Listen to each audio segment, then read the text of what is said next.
Hello बच्चों, very good evening to all of you. आप सब लोग अच्छे से हो, उम्मीद यही है। चलो स्टार्ट करते हैं अपने ओ लेवल के पहले मॉड्यूल का टॉपिक। जैसे कि आज आपको पता होगा कि आज हमारा आईटी टूल्स का पहला हमने वीडियो आपको दे दिया था, दूसरा दे दिया था, आज तीसरे वीडियो की बारी है जिसमें हम लोग स्टार्ट करेंगे features of computer. Means computer के क्या क्या कैरेक्टरिस्टिक्स होते हैं उसकी बात करने चल रहे हैं। लेकिन उसके पहले एक आज मेरे पास कई बच्चों की एक क्वेरी आई थी नाइलेट के रिगार्डिंग, उसके बारे में थोड़ी सी बात हम करेंगे। जैसे कुछ बच्चे ने आज मुझे मैसेज और फ़ोन करके पूछा कि सर एग्ज़ाम होगा या नहीं होगा। पहली क्वेरी तो ये थी। दूसरी क्वेरी ये थी कि सर क्या 8 मई लास्ट डेट है एग्ज़ामिनेशन फॉर्म भरने की। तो मैंने इस पे काम किया, तो एग्ज़ाम के लिए तो अभी कोई क्लियर कट इन्फॉर्मेशन तो नाइलेट की तरफ से नहीं दिया गया, लेकिन नाइलेट ने ये इतना ज़रूर इशारों इशारों में ही बताया है कि एग्ज़ाम अभी पोस्टपोन होने की कोई खबर नहीं है। तो एग्ज़ाम में भी हो सकता है, वो डिपेंड करेगा कि लॉकडाउन अभी कितना आगे बढ़ता है या किस तरीके से होता है, वो ओवरऑल नाइजर का कंसर्न है। लेकिन अगर बात करें तो कोविड-19 के कारण पढ़ाई तो हमारी थोड़ी सी बाधित हुई है। लाइव क्लासेस हमारी ख़त्म है, तो हम लोग सोशल नेटवर्किंग साइट्स वगैरह का यूज़ करके पढ़ाई कर रहे हैं। तो मैं एक ही रिक्वेस्ट करूँगा आप सबसे कि जो भी कंटेंट आपको दिए जा रहे हैं, जिस भी तरीके से दिए जा रहे हैं, उसको रिव्यू करो, पढ़ो, समझो। नहीं समझ में आ रहा तो अपने टीचर से कंसल्ट करो, उसको सॉल्व करो। आपकी बिल्कुल हेल्प करी जाएगी, लेकिन बस आप पढ़ो। तो एग्ज़ाम कभी भी हो, उससे भागो मत कि एग्ज़ाम हो जाएगा तो क्या होगा, ऐसे कैसे हो जाएगा, ये हो जाएगा, वो हो जाएगा। नहीं, आप अपनी तैयारी जुलाई के हिसाब से मेंटेन करके रखो। एग्ज़ाम जुलाई में हो, अगस्त में हो या फिर जनवरी में हो, डजेंट मैटर, लेकिन आपकी प्रिपरेशन होनी चाहिए क्योंकि आप एक अच्छे बच्चे हो। तो मैंने नाइलर की वेबसाइट को थोड़ा सा आज पूरा का पूरा खंगाला उसका कि जो भी उसकी नोटिसेस हैं। तो यहाँ पे एग्जामिनेशन के रिगार्डिंग तो मुझे अभी कोई नोटिस नहीं मिला हुआ है। जो भी नोटिस मिला वही दिया गया था कि रजिस्ट्रेशन का जो डेट है, जैसे कि आप देख पा रहे हो कि रजिस्ट्रेशन का जो डेट है वो कब तक का है। यहाँ पे ये नोटिस देख रहे हो आप, ये वाला। तो यहाँ पे देखो, आप अगर क्लियरली देख रहे हो तो यहाँ पे मेंशन्ड है कि जो भी नाइलेट के रजिस्ट्रेशन की डेट है वो 25 अप्रैल तक एक्सटेंड करी गई है। तो 25 अप्रैल तक ये एक्सटेंड करी गई है, पहला तो ये है। और दूसरा, ये जो सबसे ऊपर टॉप मोस्ट नोटिस है, ये अगर आपने ध्यान से देखा होगा, अगर आप भी जा सकते हो तो जा वहाँ पे जाके चेक करो। उन्होंने दिया है कि जो रिज़ल्ट है थ्योरी और प्रैक्टिकल एग्ज़ाम का, जो जनवरी 2020 में एग्ज़ाम हुआ था, उसका exam last week of May में ही डिक्लेयर हो पाएगा। लेकिन अभी भी कंफर्म डेट नहीं है कि लास्ट मई में ही हो जाएगा, टेंटिवली इन्होंने दिया हुआ है। तो जब तक रिज़ल्ट फाइनल डिक्लेयर नहीं होता जनवरी 2020 का, तब तक एग्ज़ामिनेशन फॉर्म तो एंड होगा नहीं। एक लॉजिक की अगर बात करें, भाई हो सकता है 2020 में कोई बच्चा फेल हो जाए, वो जुलाई में अपीयर होना चाह रहा हो, तो उसके लिए उनको फिर से क्या एग्ज़ाम डेट की ओपन करनी पड़ेगी? नहीं, ऐसा नहीं होगा। तो एग्ज़ाम डेट तो अभी मई पूरा आप मान के ही चलो, मई पूरा मान के चलो। और मे भी अगर मई लास्ट में एग्ज़ाम का रिज़ल्ट, जनवरी एग्ज़ाम का रिज़ल्ट ओपन करते हैं तो हो सकता है कि 10 दिन 15 दिन और टाइम मिल जाए, तो 15 जून के आसपास तक की डेट होनी चाहिए, ऐसा मेरा मानना है। तो एग्ज़ाम के लिए अभी आप लोग परेशान मत हो। चलो, तो ये तो थी नाइलेट से, नाइलेट के रिगार्डिंग इन्फॉर्मेशन। और बच्चों एक चीज़ था, अगर आपको कभी भी कोई भी दिक्कत हो, आपको अफवाहों पे ध्यान नहीं देना है। सबसे बड़ी बात, अपने टीचर से कंसल्ट करिए। टीचर से नहीं कंसल्ट कर पा रहे हैं तो एक वेबसाइट हम बता रहे हैं, student.nilet.gov.in। क्या? student.nilet.gov.in। ये स्टूडेंट्स के लिए नाइलेट की वेबसाइट है, जहाँ से आप अपना अकाउंट में लॉगिन करते हो। वहाँ पे सबसे पहले पेज को ओपन करते ही इम्पॉर्टेंट नाम का एक मैसेज फ्लैश होता है, जिस पे जो भी इम्पॉर्टेंट नोटिफिकेशंस होती हैं, जो भी आपके अनाउंसमेंट्स होती हैं, वो वहाँ पे रहती है। तो आप उसको वीकली या 10 दिन 15 दिन में जब भी हो, आप उसको एक बार ज़रूर ओपन करके देख लिया करो। इससे आपको लेटेस्ट क्या नाइलेट का ट्रेंड चल रहा है इसका एक आइडिया मिल जाएगा। तो प्लीज़ अफवाहों से बचें, घर में रहें, सुरक्षित रहें। अफवाहें बहुत फैली हुई हैं, अफवाहों पे ध्यान मत दें। चलो, ये तो हमारा नाइलेट के रिगार्डिंग एक जो अफवाह आप लोगों के मन में थी उसको मैंने दूर कर दिया। अब हम अपने कंटेंट्स को शुरू करते हैं। तो हम लोगों ने कंप्यूटर के बेसिक्स में अगर बात करें तो टाइप्स ऑफ कंप्यूटर पढ़ लिया था और कंप्यूटर की एक सिंपल सी डिफिनीसन पढ़ ली थी। बहरहाल अभी मैं करीब कुछ 10-15 वीडियोस के बाद एक कंप्लीट सेशन ऑर्गेनाइज करूँगा, जो वीडियो थोड़ा सा लंबा होगा, करीब 1 से 1.5 घंटे का होगा, और मैं कोशिश करूँगा कि मैं इसको यूट्यूब पे लाइव करूँ, जिसमें आप सब लोग भी अपने कमेंट्स और अपने क्वेश्चंस लाइव सेशन में एक दूंगा, जिसमें आप अपने डाउट्स को क्लियर कर सकते हो। तो अभी तो वीडियोस से हो रहा है, जो आप है मुझे व्हाट्सएप या ईमेल के थ्रू आप मैसेज करके अपने डाउट्स को क्लियर कर सकते हो, लेकिन मैं एक लाइव सेशन भी जल्दी कंडक्ट करने वाला हूँ। तो मेरे चैनल को आप प्लीज़ फॉलो करके रखिएगा, क्योंकि एग्जामिनेशन पॉइंट ऑफ व्यू से डे बाय डे आपको बहुत ही इम्पोर्टेंट इन्फॉर्मेशन और कंटेंट्स आपको मिलते रहेंगे। चलिए, आज हम लोग बात करने वाले हैं कैरेक्टरिस्टिक्स ऑफ कंप्यूटर की।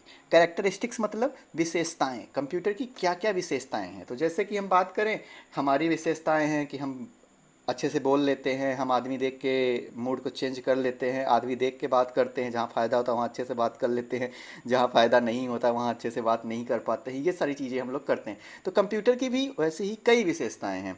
तो अगर वैसे तो कंप्यूटर की बहुत सारी विशेषताएं हैं, लेकिन जो कॉमन पॉपुलरिटीज़ हैं कंप्यूटर की, उसके बारे में हम यहाँ पे डिस्कस करेंगे। तो कुछ कॉमन पॉपुलरिटीज़ की अगर हम बात करें, तो यहाँ पे आप देख रहे होंगे, एक है स्पीड, दूसरा एक्यूरेसी, तीसरा versatility, fourth one is a reliability, fifth one is a power of remembering, next one is a diligence, and last one is a storage। तो एक एक करके इन सारी कैरेक्टरिस्टिक्स को हम आज रिव्यू करेंगे। थोड़ा सा वीडियो आज का लंबा होगा, अब आने वाले सारे वीडियो लगभग लंबे ही होंगे, क्योंकि हमें जुलाई तक में कोर्स भी कंप्लीट करना है। तो सबसे पहले हम स्पीड की बात करें, तो हमने आपको पहले ही वीडियो में बता दिया था कि कंप्यूटर की जो स्पीड होती है उसको मेजर करने के लिए गीगाहर्ट्ज़ या मेगाहर्ट्ज़ यूनिट यूज़ होती है। तो कंप्यूटर्स की अगर हम बात करें, तो स्पीड के मामले में कंप्यूटर्स हमसे बहुत आगे हैं। बेसिकली अगर हम बात करें, हमने बोला कि 1 मिनट में आप कितने नंबर बोल सकते हो, तो आप कहोगे कि हम 100 नंबर बोल सकते हैं, 50 नंबर बोल सकते हैं। कोई भाई चलो बहुत अच्छा आदमी होगा तो कहेगा हम 500 नंबर बोल सकते हैं, लेकिन इससे ज़्यादा नहीं कर सकते। लेकिन अगर कंप्यूटर की बात करें, तो 3 से 4 मिलियन सिंपल इंस्ट्रक्शंस को पर सेकेंड एग्जीक्यूट कर सकता है। कितना कर सकता है? 3 से 4 मिलियन सिंपल इंस्ट्रक्शन। तो अगर स्पीड के मामले में देखें तो काफ़ी ज़्यादा स्पीड है। तो माइक्रो प्रोसेसर्स जो होते हैं या जो प्रोसेसर्स होते हैं, वो बहुत ही हाई स्पीड पे कंप्यूटर को चलाते हैं, और क्लॉक साइकिल उनकी जितनी ज़्यादा होती उतने ही ज़्यादा इंस्ट्रक्शन वो पर सेकेंड एग्जीक्यूट कर लेते हैं। बेसिकली अगर बात करें तो फ्रैक्शन ऑफ सेकेंड्स में मिलियंस ऑफ इंस्ट्रक्शन कंप्यूटर जो होते हैं वो क्या कर सकते हैं? सॉल्व कर सकते हैं। फ्रैक्शन ऑफ सेकेंड मतलब सेकेंड के भी छोटे से पार्ट में। तो कंप्यूटर बहुत ही हाई स्पीड पे काम करते हैं, जिसको गीगाहर्ट्ज़ या मेगाहर्ट्ज़ में मेजर करते हैं। सेकेंड है एक्यूरेसी। एक्यूरेसी एक्यूरेसी एक बहुत ही इंपॉर्टेंट फीचर है कंप्यूटर का। एक्यूरेसी मतलब जो भी डेटा आप कंप्यूटर को दोगे, उस डेटा के अकॉर्डिंग, ध्यान दीजिएगा, उस डेटा के अकॉर्डिंग, हमारे अकॉर्डिंग नहीं, उस डेटा के अकॉर्डिंग कंप्यूटर 100% एक्यूरेट रिजल्ट देगा।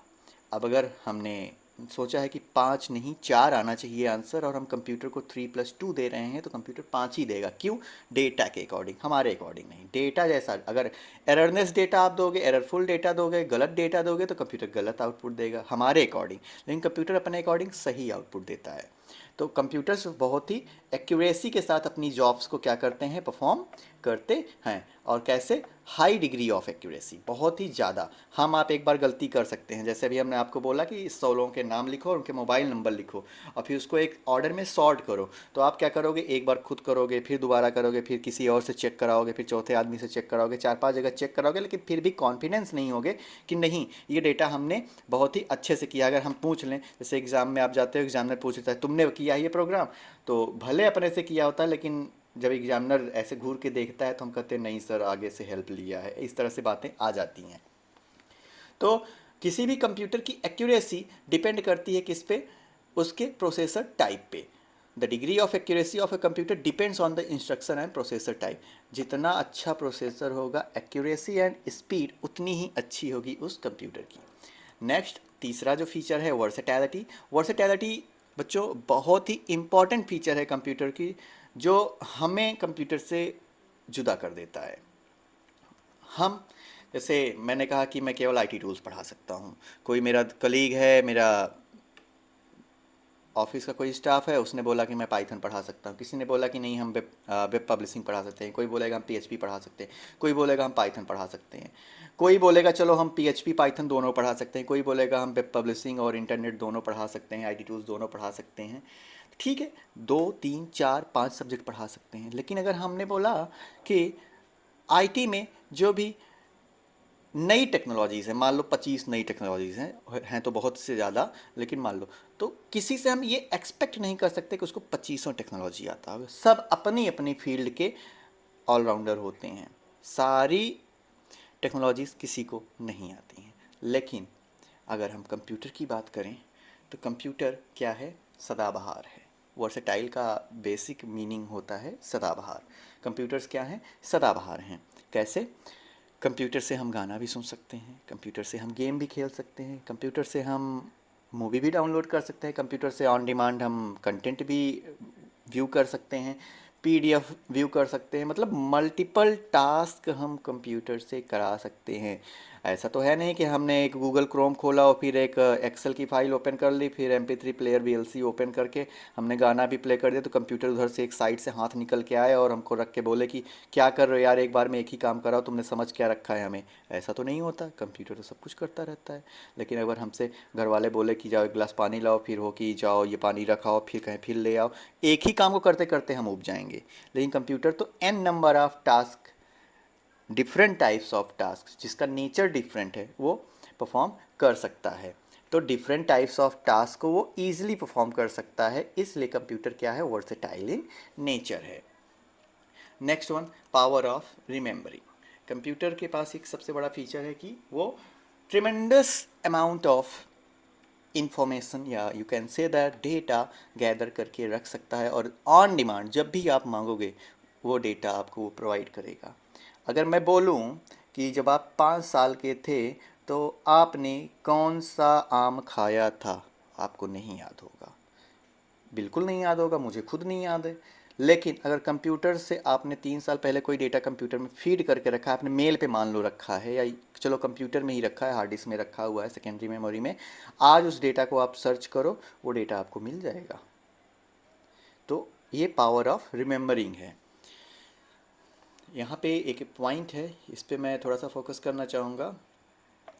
All information can be written, written मतलब कंटिन्यूसली ऑर्डर में रखना, as long as desired by the user, जब तक यूज़र चाहे तब तक सारी इन्फॉर्मेशन को वो क्या कर सकता है? उसमें स्टोर करके रख सकता है।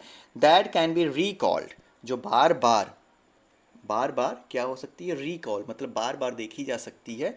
And accurately even after several year, और 100% एक्यूरेसी के साथ देखी जा सकती है इवन कई सौ सालों के बाद भी। नेक्स्ट वन आपका जो एक और इम्पॉर्टेंट फीचर है वो क्या है? डिलीजेंस है। डिलीजेंस मतलब कंप्यूटर कभी भी थकता नहीं है।